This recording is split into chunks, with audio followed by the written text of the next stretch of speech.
Kunci menuju kasih yang radikal. Berbahagialah kamu, jika karena aku kamu rela dicela dan dianiaya, dan kepadamu difitnahkan segala yang jahat.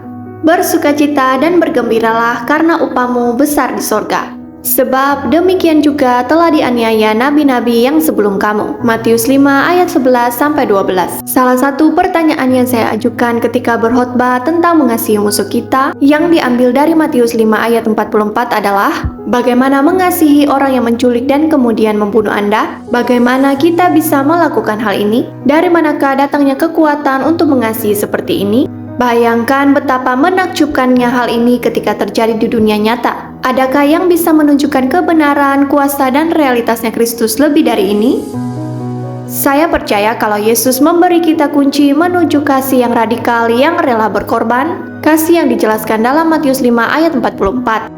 Kuncinya itu berada pada awal pasal yang sama.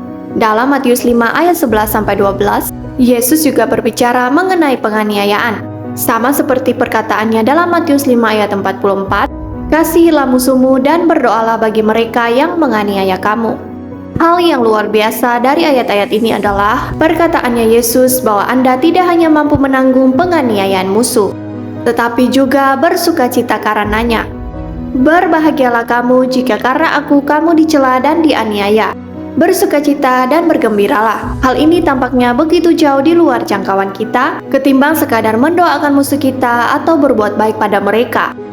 Jika saya bisa melakukan hal yang mustahil secara manusiawi ini, yaitu bersukacita karena dianiaya, maka saya bisa mengasihi para penganiaya saya.